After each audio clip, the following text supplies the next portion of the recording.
So welcome again, everyone, to the Canadian Media Matters panel. My name's Sabrina Maddow, and I'm a columnist with the National Post. I'll be leading today's discussion.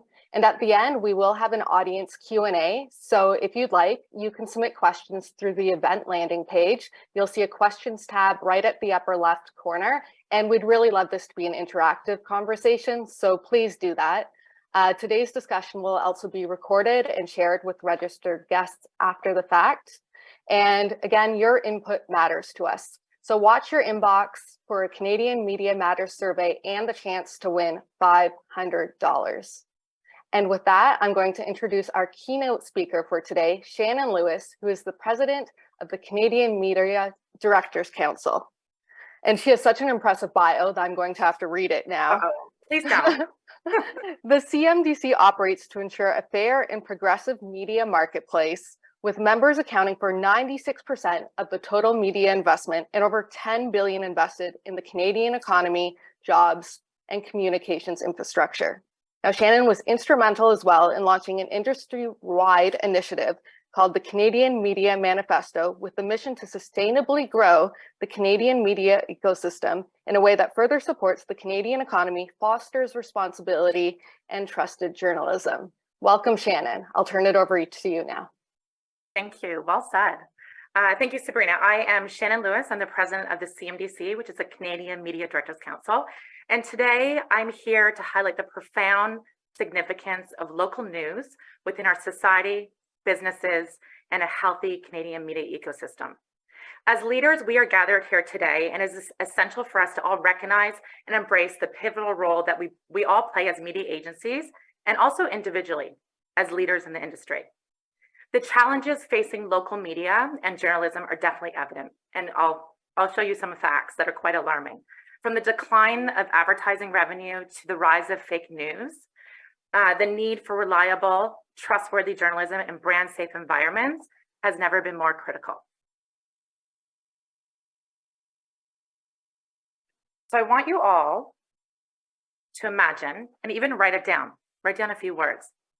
Imagine what would the world look like without news.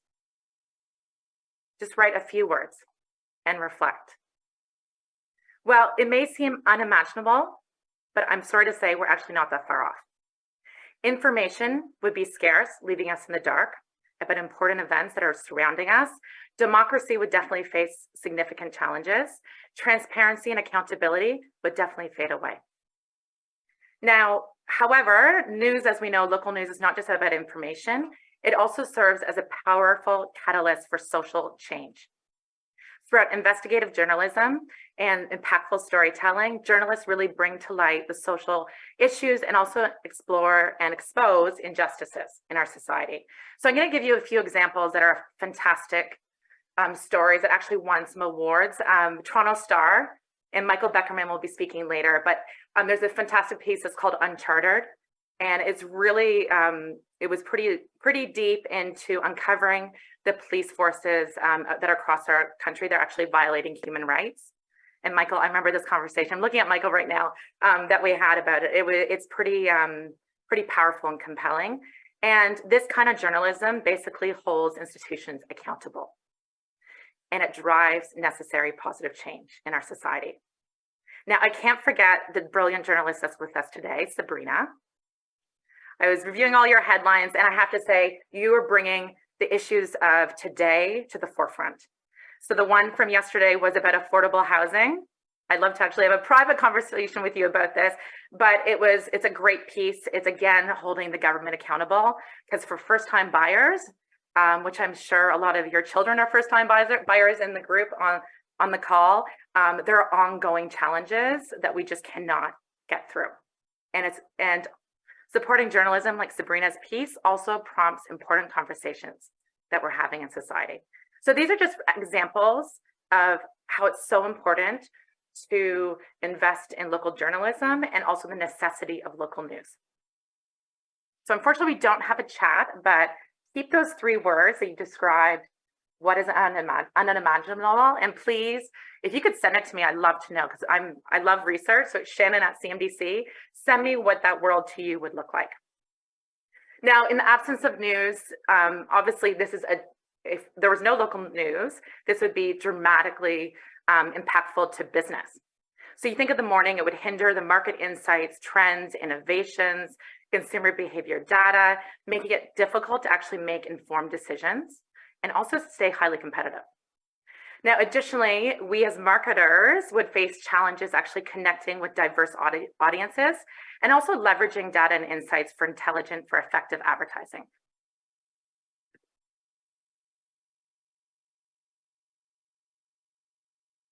Today is important. Today reminds us of the importance of fact, the importance of truth, and also the importance of responsible media. In a world where algorithms, as we know, can amplify false content, it leads to widespread reach, and also becomes crucial for media marketing leaders to invest in more trusted sources to support Canadian journalism. And I'm actually going to take you through a few really interesting stats on algorithms in a second. So the crisis of local news is really a harsh reality. Here are the stats. I think the stats speak for themselves. But since March 2020, we actually did some great research. Sarah, who's going to be joining us later from Dentsu, did some amazing local research, and she's part of our task force. But we've really witnessed a decline of investment in local news, which is unfortunate because obviously there's an emergence of local news deserts, which is really saddening. So take, for example, Michael also, who's going to be joining us. Bidoff did a fantastic speech, so Jordan Bidoff, a few weeks ago for the Canadian Club. And this is the one that really stuck with me. And I reached out to Michael. I'm like, I need that stat today because it's something that I think about a lot. So the Ottawa Citizen, which covers, you know, what's going on in Ottawa on the Hill and the government, was once a bustling newsroom of over hundreds of employees. Today, that newsroom is only 25 individuals. That to me is just shocking. And at our media leaders dinner, we actually met one of the political journalists. Oh my gosh, name just escaped me, but he was fantastic. He was great because he's a young up and coming journalist, and he really showed us the power of responsible media and also holding the powerful accountable. So the decline of local news outlets is deeply concerning to me as a leader in the media industry, but also to the CMBC and obviously the wider industry. This not only disrupts the lives of journalists and industry professionals like us, but also has far-reaching implications for communities that we serve and the audiences that marketers want to connect with.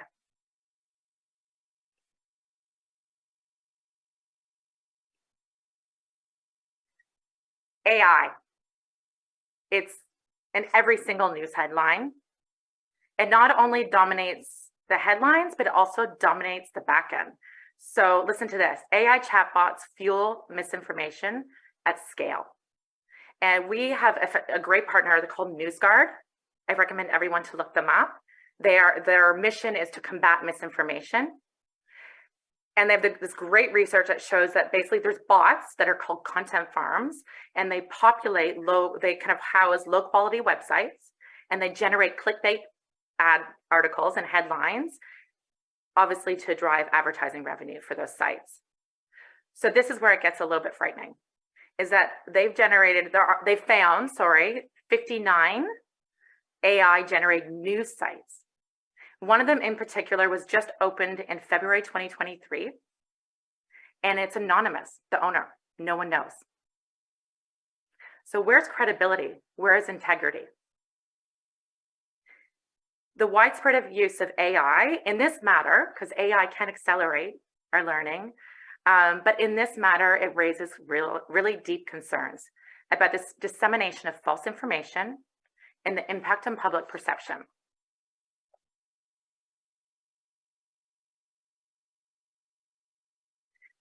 It is up to us, that's why we're here today as leaders, to drive positive change. And without a vibrant, healthy media ecosystem, we all will face significant issues. And I just want to highlight some of the issues. This is going to create bigger problems. So well, first of all, there's a couple of pressing issues. One is lower voting turnout. So in the 2011 federal election, we actually hit a historical low of 61.4%, which is, to me, indicates disengaged citizens in terms of engaging in political issues and also the political process. Number two is it's also going to elevate the reliance on government spending and taxes. Number three is obviously it's going to rise misinformation and fact checking. So ensuring that we have access to verified sources of information. Number four would be corruption. Number five is sustainability. And I want to stick on this one because we did a leadership survey that we just launched last month in partnership with the Globe and Mail. And sustainability was number three on every marketer's agenda. And sustainability to us at the CMDC is beyond environmental and social concerns. It also, we want to look at local media. So when you're thinking of your sustainability metrics, your ESG programs, CMDC are now looking at new metrics, and Sarah Thompson, who's going to be joining us later, will maybe hopefully touch upon this because it hasn't launched yet. So maybe you'll get a sneak peek, but it's really important to us because we see ESG and sustainability as including local media and how you're serving your community and connecting with your Canadian audiences. And the last one is a little political, so I'm going to stay away from it, but the growing polarization. As we can see, it's pretty evident globally and especially to the South. Now, promoting inclusivity is essential to a healthier Canadian society. You're probably wondering, where does that take us as marketers and advertisers? Well, we at the CMDC, we recognize our leadership role in solving these challenges through intentional investment. A thriving, healthy Canadian ecosystem obviously has multiple benefits. It strengthens our economy, encourages responsible media, but also provides ample opportunities for marketers to engage with Canadian audiences. To me, and to us at the CMDC, and I hope for you, this is a win-win situation, not only for a healthy, vibrant Canadian media ecosystem, but also for Canada in general. Now, you're probably wondering, who is the CMDC? Who's backing this? We are a non-for-profit organization, and we represent media agencies across Canada. Our mission is to be trusted advisors for our clients and also for the broader media community to really drive this dynamic marketplace. Why is this important to you? Well, one is we really pride ourselves on our leadership and the leadership that we bring to the table in the industry. I said in terms of our leadership and growth, we look at economic growth of the industry, which is a tough conversation to have right now, obviously, with a looming possible recession in Q3. But I think it's important to look at our scale. So CMDC represents, it's actually 98% of media investment across Canada, which equates to $10 billion of investment. So with that, we do have the right leadership in place, and with our partners and stakeholders, it's important that we lean into big issues like this. Diversity of voices, we obviously ensure that we are being inclusive, and I don't think it's just inclusivity by nature, but it's inclusivity of voices and making sure that diversity of voices shines in journalism as well, and we're supporting that. And over a year ago, we had a great board discussion to look at, and Sarah will come on, but I remember having a conversation with you looking at the stats and the sudden, actually I shouldn't say sudden, the steady decline of local news. And as leaders, we sat back and said, we need to do something about it. So it's an industry-wide initiative to support local media, and our commitment is actually 25% of digital media spend for now that goes to Canadian publishers. That might seem small, but it's $380 million by 2025. Right now, we've already received over 1,500 pledges to date from leaders across media and marketers. And there's a lot more in store that I'm going to take you through in about 5 minutes, because I think I have 5 minutes left. So I'm gonna show you our campaign that speaks volumes, and then I'll show you next steps and how you can get involved. Can we go to The media landscape is more fragmented than ever, and that's pulling money out of our communities and away from our local media. But it's so much more than that.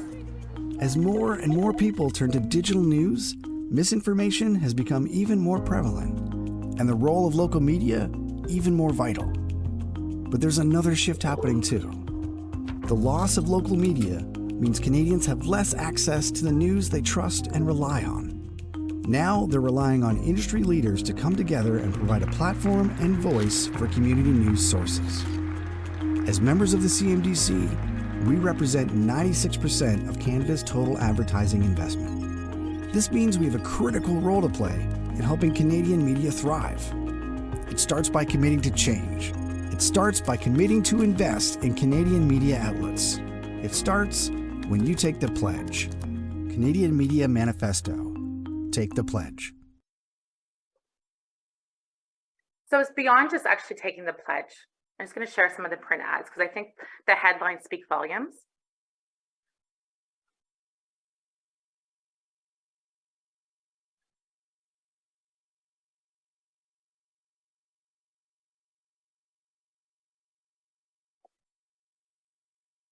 I'd like to remind everyone of our goal.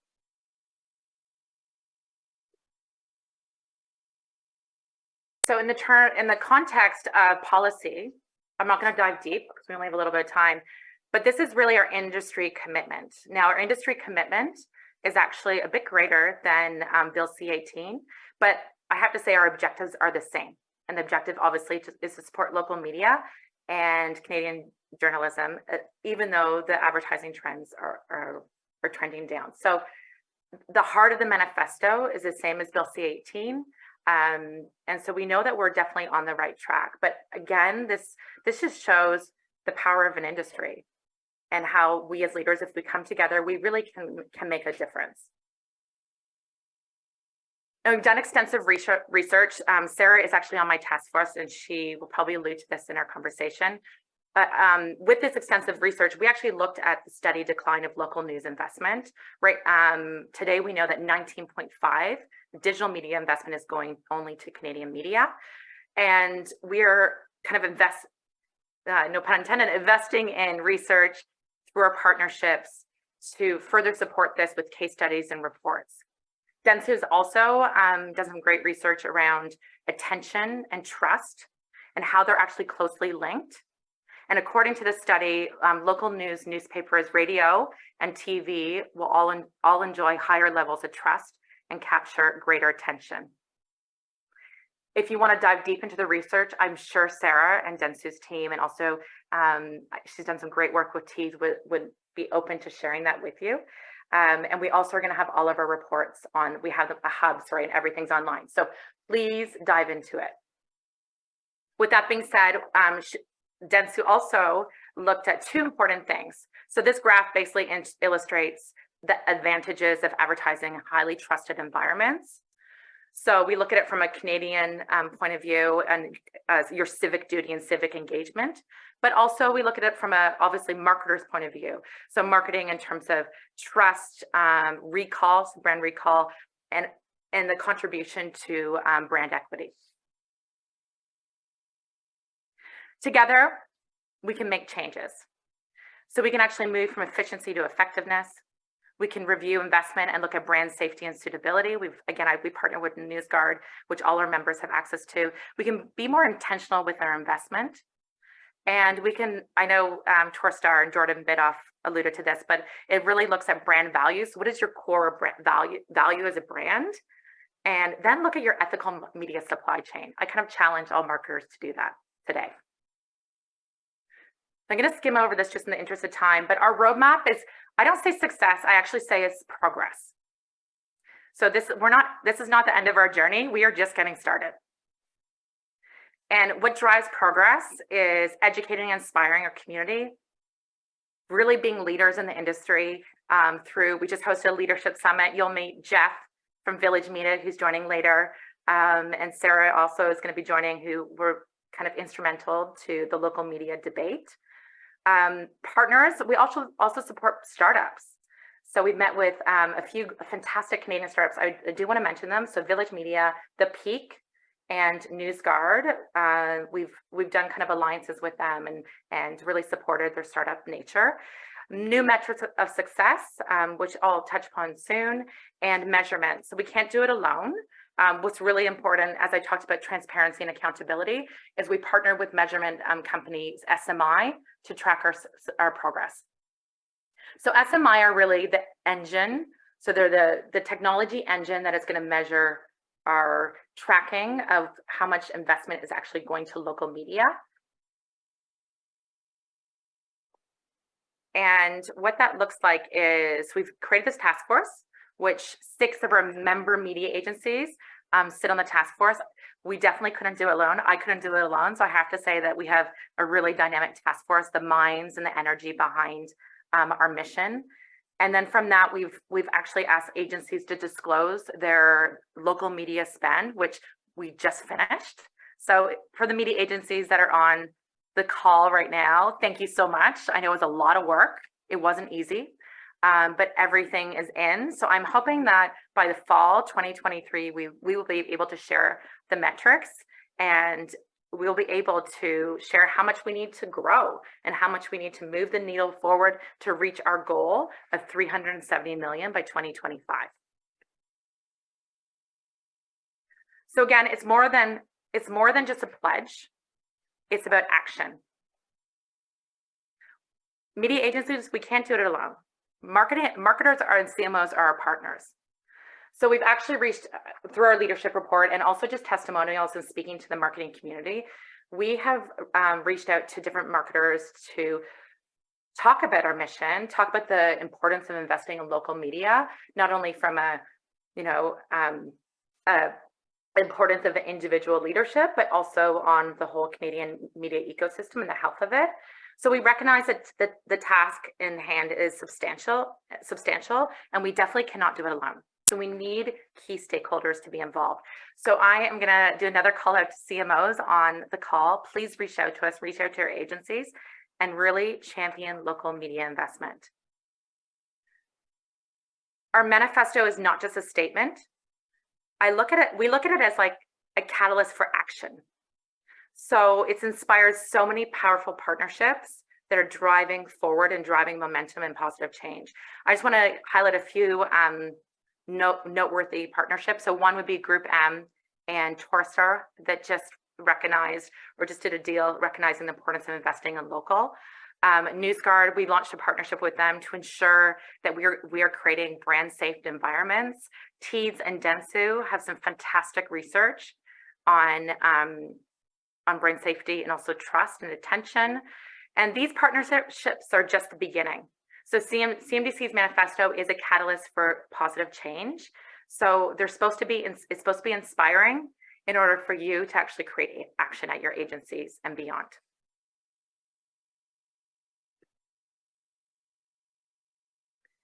Thank you. In closing, I definitely want to emphasize the importance of days like this and bringing leaders together and all key stakeholders in supporting our mission, in supporting local media and strengthening our Canadian media ecosystem. By collaborating and aligning our efforts, we can make a substantial impact and drive positive change. Let us all join forces and advocate for increased investment and champion this essential role of local media on our communities and also for our audiences. Through collective action together, we can ensure that local media thrives and continues to be the cornerstone of integrity and also driving a more informed, engaged Canadian society. I also really want to thank the National Post for bringing us all together, because it's these forums is where change happens. So thank you, National Post. Thank you, Bev, behind the scenes. Thank you, Andrew, for your continued leadership in making this happen and also uniting our industry. And thank you, Sabrina, for moderating it.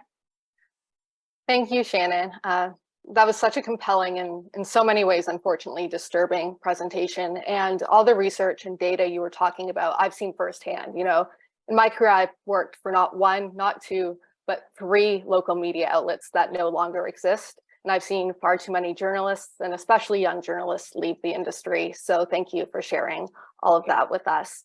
And I just remembered the journalist's name, Chris Nardi. Sorry, I have to say that because I felt so bad when I stopped. So Chris Nardi, thank you.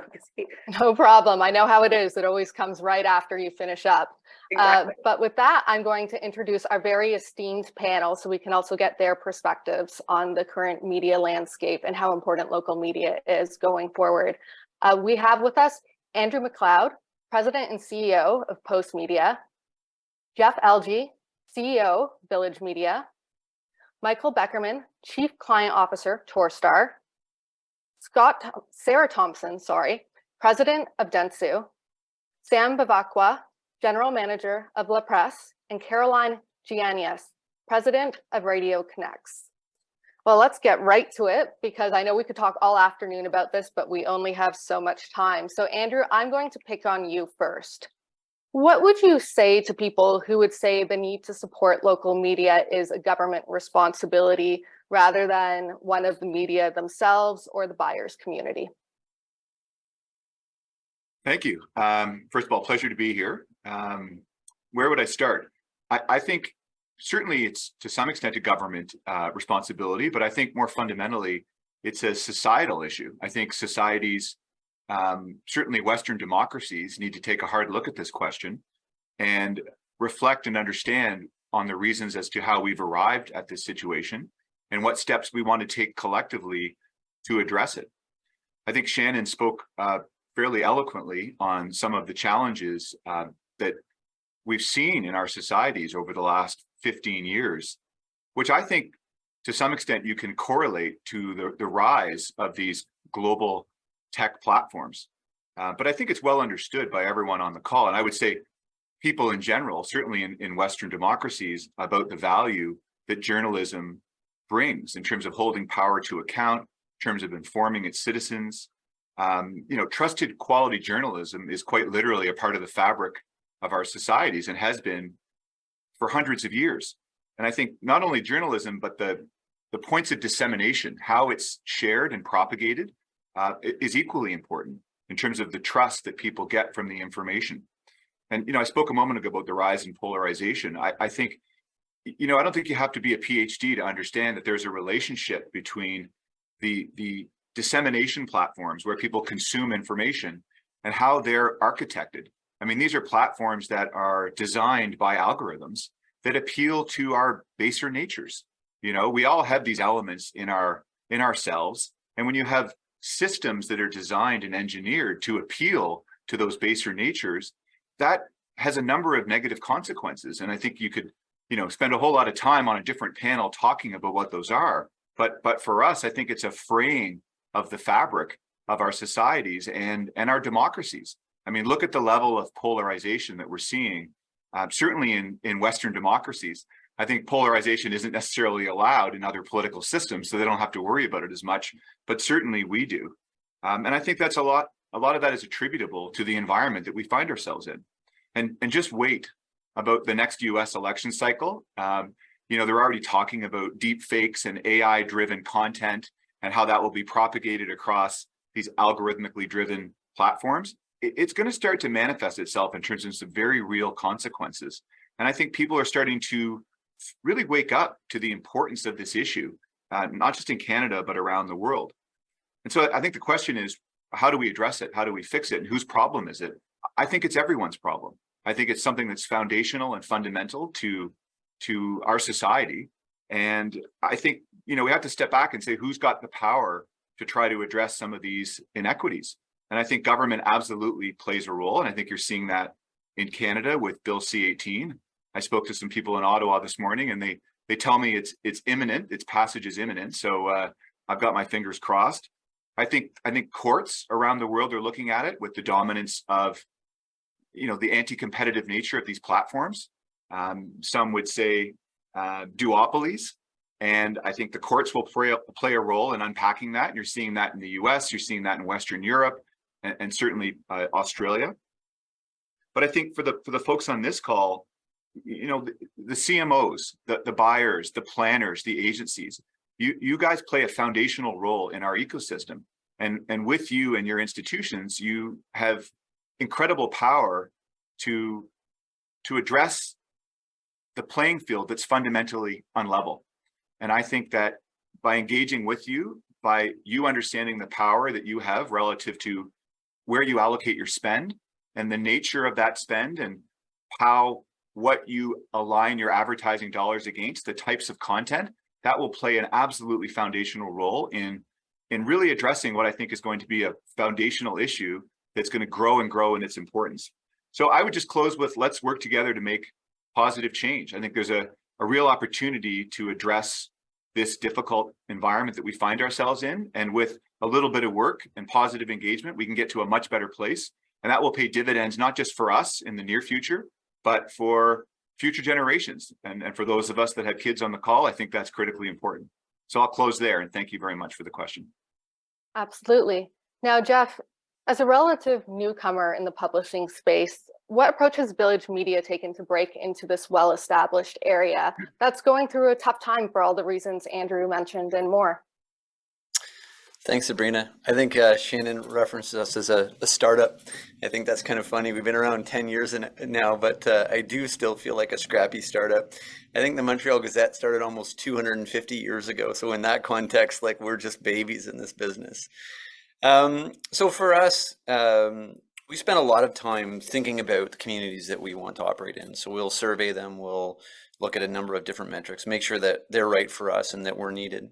We spend a lot of time then finding audience. We do that through advertising with Google and Facebook, even as an example. We take out billboards, we launch newsletters, but then we also immerse ourselves in the communities. So we have a dedicated team called our CARES team.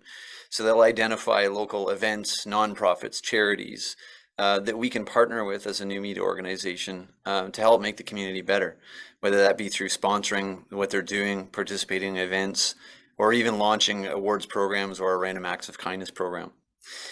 From there, it's really about getting the content mix right. Obviously, news and original local journalism is the focus, but we've learned that it takes a broad scope of news coverage to get it right.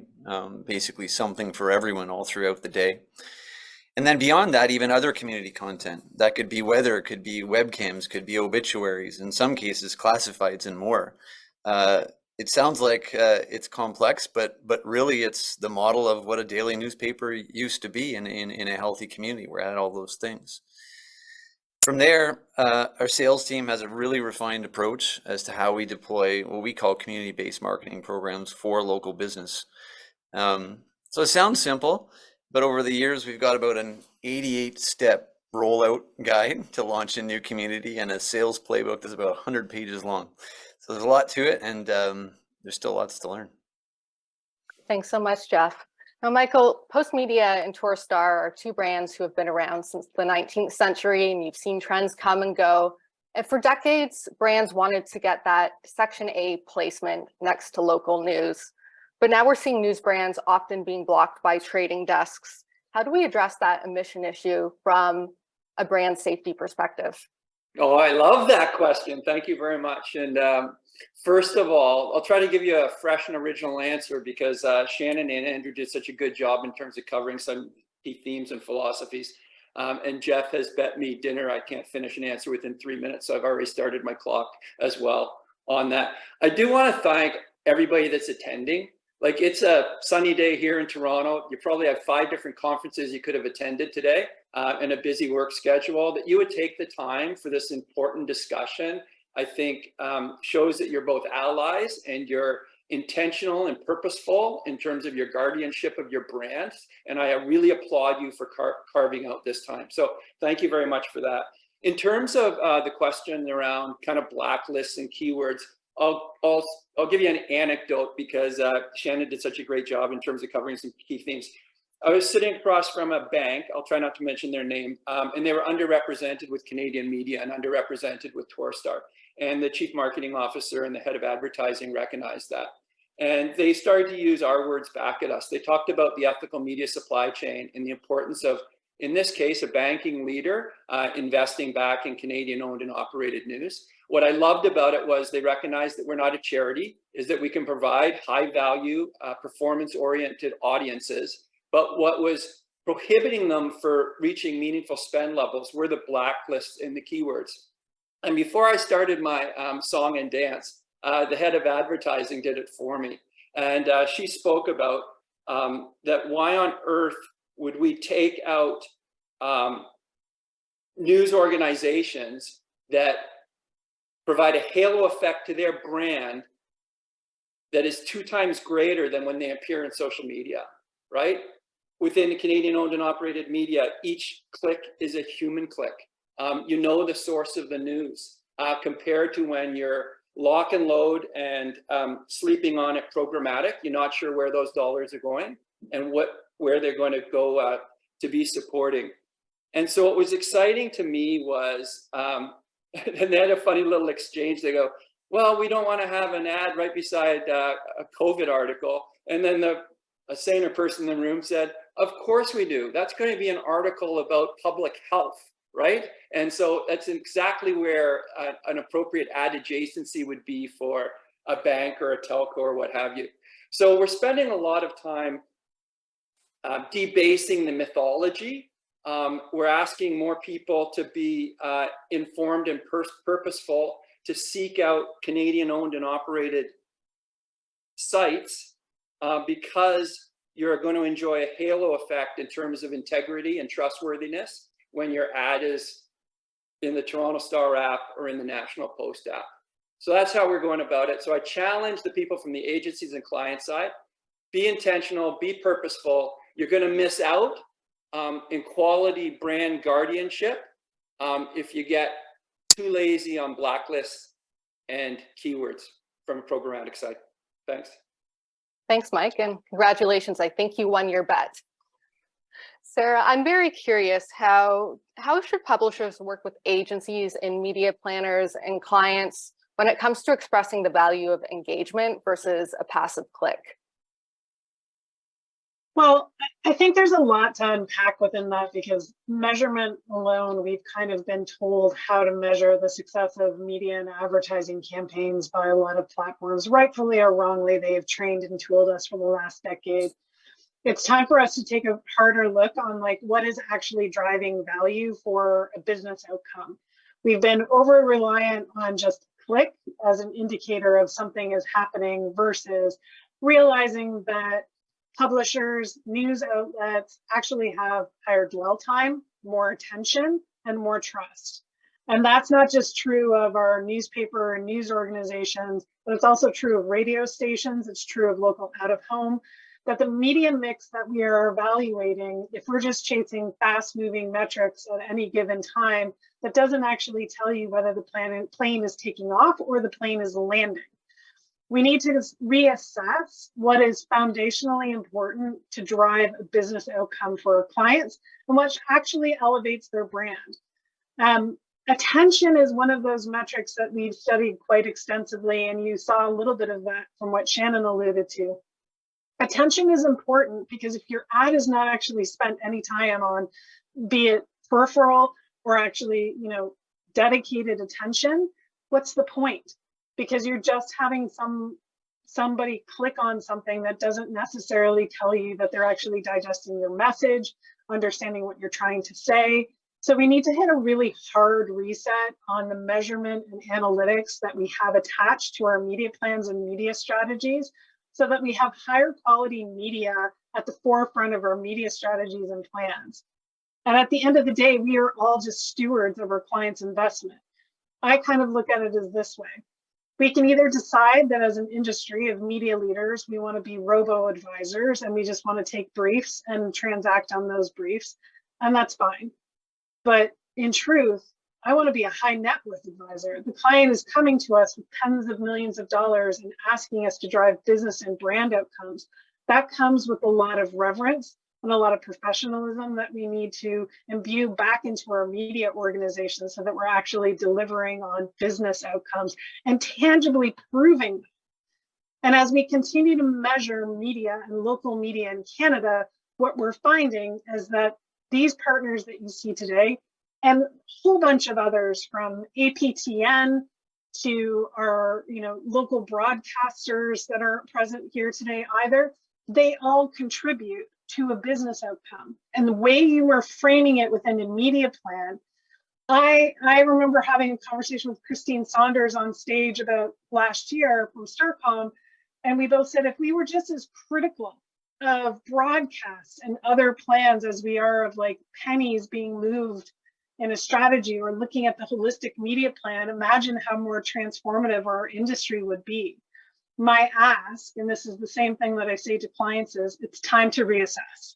It's time to take a really hard look at your ESG initiatives, what you were trying to accomplish, because if it's attached to sustainability, if it's attached to DE&I, if it's attached to anything about good governance, all of that is connected to the local media environment in Canada. And that to me is the most important metric of all. So when we talk about an ethical media supply chain, it is not just because we're thinking about it as a non-for-profit. Both Andrew and Jeff very concertedly said it actually, they want to drive a business outcome. It's that it's good for our society and we want more pro-social behaviors in our country, including voting. It's also really good for business because people will actually see the ad. Definitely. Thanks, Sarah. I love how you connected all of those dots together. Caroline, in a related question, what do you think surprises advertisers the most about the difference between traditional media and social media? Thanks, Sabrina. I don't know that it's so much about people being surprised. I think it's a reality in this crazy media landscape we all work in is that I think people have forgotten, what the intrinsic value of what, people refer to as legacy media because it's not, digital or connected to a device, when in actual fact, all media today in Canada that's available is connected to a device and is available on demand anywhere at any time, regardless if you're a radio station in Abbotsford or you're a local TV station in Ottawa. I don't think it's really a matter of what's surprising. Again, as I said, I think it's about remembering that media in Canada, the television, radio, the scale and the reach of that media more so than any other digital platform. I mean, I think people probably would be surprised to know that if you look at the reach of radio across any key demographic in an average, 7-day period, has more reach than any social media platform. It outperforms TikTok, it outperforms YouTube, it outperforms any digital platform in terms of its ability to reach Canadians. So I think, really does, as Sarah was saying, it does require us to step back and look at the holistic media space. What is the role that each medium is playing in that communication plan? Because if everything is focused towards a digital, yes, it does have a place, but it's not the only media that serves the different need states of Canadians. So I think it's really important to it's more about rediscovering, I think, what the value of media like radio, because I'll obviously speak to radio, can deliver. But I also just want to take a step back too and just, focus on local media. Is media outside of the top 5 markets in Canada. I mean, Canada is a very large country of 6 time zones. We're not a homogenous country when it comes to media consumption or just behaviors in general. And so I think, when CMOs are looking at the value of reaching Canadian consumers, the Toronto, Montreal, Vancouver, Edmonton, that's 50% of Canada. What about the rest of the country? From coast to coast that are served so effectively by local media that when you're just executing a national plan, you're not necessarily reporting effectively in Calgary that you are in Edmonton. They're 2 very different markets. They don't consume media, don't spend media at the same time. So I think it's really important when you're looking at putting together a communication plan and looking at local media is just recognizing that Canada is a very big country with different behaviors. And that if you are looking at local media, you have to look at each individual market and say, well, what's the role of my media plan to move my client's business forward? So, what's surprising about legacy media is that our reach, our trust, our connection with consumers, regardless of how it's consumed or on what device it's consumed, it can outperform any digital medium out there. Sarah, did you have something to add? I just think it's an important reminder that Carolyn is hitting on here is that often we're not looking at the absence of information. And we know that we are poorly measured as a country when it comes to media consumption. You can over-index on any panel and you're still not getting the true representation. And if you think about 1.5 million new Canadians coming to our country, which are coming from nations around the world, they're not all going to live in those 5 cities. So where are they going to live? How are you going to get to know them? I challenge every single planner who is on this call and every single person who is reviewing a media strategy to ask, what is the opportunity that we're missing and where didn't we look? Because I think to Carolyn's point, we've forgotten, we're leaning back in, but you also have to question the data sets that you're looking at because often it's absent from there as well. And we don't see things that aren't present. So you have to challenge what you're looking at when you're planning. Mm-hmm. Sam, speaking of reach, the question is always, how do you quantify that? How do you prove it? So what are some of the latest performance measurement tools publishers are using to measure campaign success? Thanks for that question.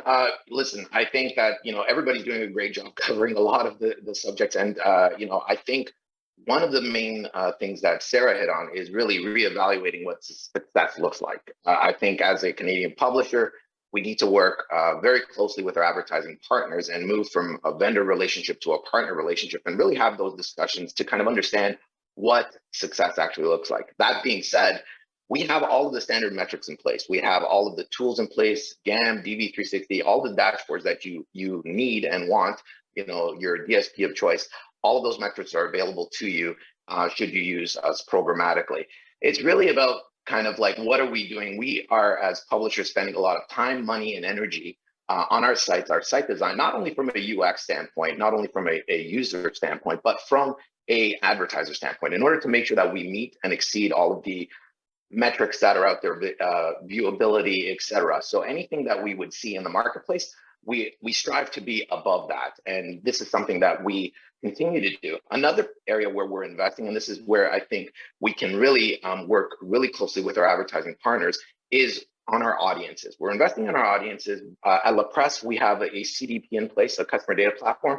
We've had it for a number of years, and we do this twofold. We do this to understand what our readers and what our users are doing, where they're going, what news information are they consuming, and how do we continue to have that conversation with them. But then we also use that information to see what is hitting home from an advertising standpoint. So when we look at that, we actually get to see what value we bring to the table. And then when we start to look at these things outside of the standard metrics, that's where partnership is multiplied tenfold. We have the ability to kind of sit down right at the outset with an advertiser or a partner and an agency and talk about, how do we work together to make this a successful campaign? What does that look like from the outset? Because we have a lot of tools at our disposal. We have a lot of platforms, a lot of different products that can work. We just need to know, what does that look like at the back end in order for us to recommend it at the beginning? Because sometimes we're measured just on a click, as Sarah was saying.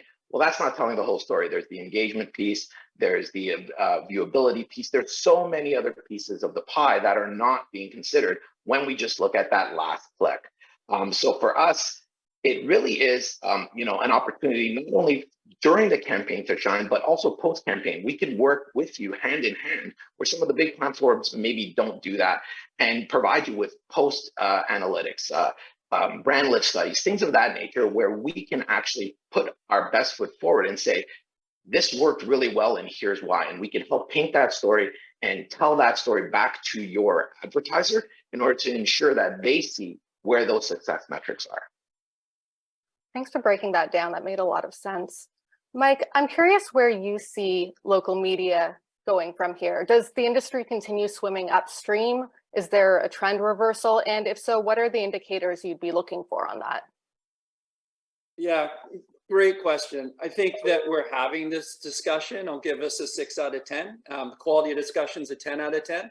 The measure of the success of this workshop is going to be what happens over the next 90 days. And the same thing with this next workshop that we're doing 2 weeks from now. I think about velocity. I don't think that we're moving fast enough. I think about initiative. I think there's too few of us that feel that this is our responsibility. And to Andrew's point, this is a national issue. And I think about accountability as well. So velocity, initiative, accountability, I think this could be one of the greatest times in a media planner's career. Like, what an opportunity to make a difference for your brand and, quite frankly, for your country. And again, we're not a charity. This is an opportunity to redefine performance metrics and associate your brand with integrity and trustworthiness, right? This is right up there with climate and diversity. So what an amazing time to be in media. You can redefine your career, yet I think there's too much lip service and not enough action, quite frankly, and there's too few voices out there right now. So I'm tremendously optimistic because of leaderships and panels like this, and I'm sober and realistic as well. I met with another CMO at a telco last week, and I got some similar things that Shannon was speaking about, and their initial reaction was, that's your problem, not my problem. And I'm thinking, oh my gosh, you are one of the most influential chief marketing officers in the country. And we got there, but it took way too long.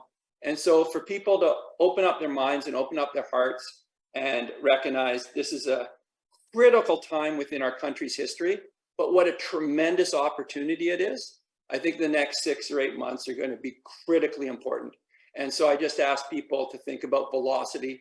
I think about taking initiative, develop direct relationships, and I think about personal accountability. Thanks, Mike. And what you were talking about, how this isn't a charity, there's real value here, really hit a mark for me. So Andrew, I'd like to ask you, many of your brands and brands of others on this panel are deeply embedded in local communities. Can you tell me how those local connections help deliver results for advertisers? Absolutely. I mean, I would look at it through two lenses. One is our industry has done a really amazing job over the last, call it 5-7 years, reinventing our infrastructure. So we've got amazing first-party data, deep insights into our audiences, and we can correlate that down to a very local level. So I think we've done an incredible job delivering what I would call table stakes, or the status quo that advertisers are looking for in terms of understanding outcomes and reach and who we're actually disseminating information to. So we've ticked that box, and it's an ongoing journey for us. But I think perhaps more fundamentally, when you look at the brands that we represent, when I say we, I mean the industry. We quite literally are woven into the fabric of these communities. And in many cases, they've been around, in some cases, centuries. And they personify trust. They personify safety, integrity. And as I mentioned, they're quite literally a part of the fabric of the communities they represent. And they have enormous goodwill. So I think everyone on this call understands the relationship between the medium and the message. And I think, 5, 7, 10 years ago, people were looking at the tech platforms as this angelic force for good around the world. And I think that's changed pretty significantly in the last few years. And I think people are now waking up and reminding themselves of the value of these platforms. And, just last night, I was speaking with our team in Calgary, and there was an election in Alberta, as many people likely know. And the traffic that was coming to our sites in Alberta was quite literally off the charts. And so we don't have an issue relative to aggregating audience or understanding audience. We have an issue monetizing the audience. And that's largely because we have these platforms between us and the ability to monetize, and that needs to change. So I think the message is very simple. We've got a lot of the data and information that advertisers are looking for, but more importantly, the mediums that we represent are trusted, they're full of integrity, they're safe, and they represent the fabric of the nation. So I think both together make them an outstanding place to allocate your advertising dollars. Thanks, Andrew. And with that, I'm going to jump into some audience Q&As. So I want to make sure we get them in. We only have a few minutes left. Our first one is, how are agency owners leading their teams to dive deep and evaluate and examine all available mediums in a deadline-driven and time-crunched industry? And also, how specifically are agency owners guiding clients in their decision-making? Does someone want to jump in here? I will take that one, because just speaking on behalf of the CMDC and also on behalf of Dentsu, I think that there's still a lot of hard work that we need to do in this space. I think much like what Mike was talking about, we need our industry leaders that are running our agencies to do and hold conversations like this, ensure that they have active participation of their staff, to retrain and retool, to start educating their staff and start making it an opportunity to talk about what is Canada today, because it is not the country that we think that it is. And also start having those conversations around clients about responsible media and advertising and what their dollars actually are doing and affecting change, and hit the hard reset on analytics and measurement of how are you measuring your brand? Is it something that has existed for 15 years or is it up to date? How are you evaluating to a business outcome? And are you arming your media agencies with that data so they can tangibly prove that effect? And the final one is just start talking about it within your halls. I think that if we continue to talk about it and it becomes a talk track, people start to get motivated. And I take a great deal of responsibility in my power in the industry and my representation in Dentsu, because I have influence, and every single leader of a media agency has some level of influence to start changing how your planning product is actually produced and what actually is a business benefit to our clients. Our clients are clamoring for it. And this isn't a competitive issue. This is an industry issue. This is something that if everybody pulls up their bootstraps and starts focusing on this, this is just better for all of us as an industry, which is why the CMDC is behind it as well. I want our clients' campaigns to perform. Here are partners where our campaigns perform. We need to get them back in our plans.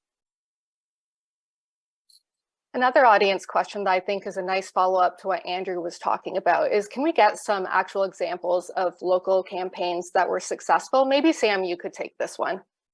Sure. I mean, for me, I think there's a number of them. I mean, speaking from the Quebec point of view, it is very difficult to really land in Quebec the right way and know exactly how to communicate with the Quebec audience. We make it easy. We have been around since 1884. We've been around a long time, so we know our audience. And for us, it's really instrumental to help build those programs out from the ground up, especially in Quebec, because there is a cultural difference, there is a language difference. Even just hitting the Google Translate from English to French is not going to do it, because you need to have Quebecois in that as well. So for us, one of the examples is we did a launch with the VW towels 2 years ago. When they came to market, they wanted to land in Quebec in a very different way. And so we had that seat at the table that I was talking about earlier. And we basically pulled together a program with a combination of creative executions. We helped to cast videos, we helped to produce videos, and we basically pulled together a program that was called Je te passe the play, which is basically, I'll pass you my keys. Sorry if I butchered the French, I apologize, but, and it's basically putting together people within the community itself. So using that local voice, using that local on the ground knowledge to really connect with that audience. And the premise of this was really to have influencers in Montreal, in Quebec City, all over the province to connect. So we gave them the opportunity to have drive the towels and pass the key to the next person, where the towels was basically the hero of the whole program. And by us having that opportunity to share that knowledge with not only the our friends at Touche, who was a great help, we actually sat with the client and said, look, what are your success? What does success look like for you? How do we measure that success? They explained it to us, and we helped build that from the ground up. This for us was one of the key components in order for us to make sure that not only are we delivering, we're delivering in a way that hits the local marketplace and exceeds all of the KPIs that were put in front of us. So that's just one of many examples I can give you. Sarah, I see you have your hand up, so I'll give you the chance to have the final word.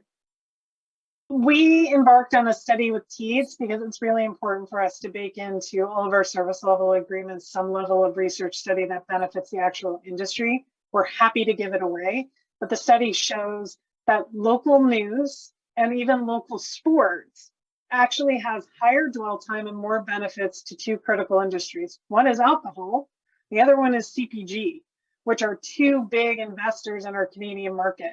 But it also benefits all other industries as well. It just depends on what category you're in.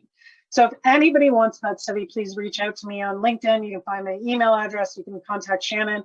I will give it away. You can have it. If it helps you prove your point to a client or reinforce something that you need to show in a plan, we will give it to you. Thanks, Sarah. And Caroline, did you want to weigh in quickly? Yeah, I did. Thank you. Just very quickly, obviously, we all know what's happening on the east coast of Canada right now with fires approaching in on Halifax. You'll never know how much you need local media until you're being told to evacuate your home or what roads are closed.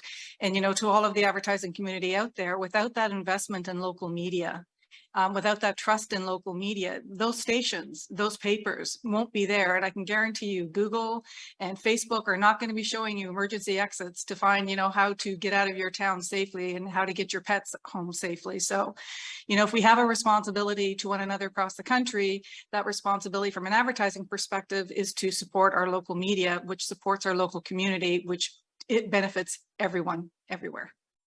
Thank you, Caroline. That's such a Well said. powerful example and perfect way to wrap up this conversation because we're at 2:30. So I want to thank our audience first and foremost for tuning in today, and a quick reminder to keep an eye on your inbox for the Canadian Media Matters survey and your chance to win $500. I would also like to thank all of our panelists, such amazing insights. Caroline, Jeff, Mike, Sarah, Sam, Andrew, thank you again. And another thank you to Postmedia for organizing today's chat. And then one last thank you, lots of thank yous to go around here, to today's partners, Torstar, La Presse, Village Media, Radio Connects, Canadian Directors Media Council, Global Media, News Media Canada, Quebecor, Dentsu, Postmedia. And for everyone at home, please remember to support Canadian media, local media, subscribe, and advertise. Thank you, everyone, and have a great afternoon.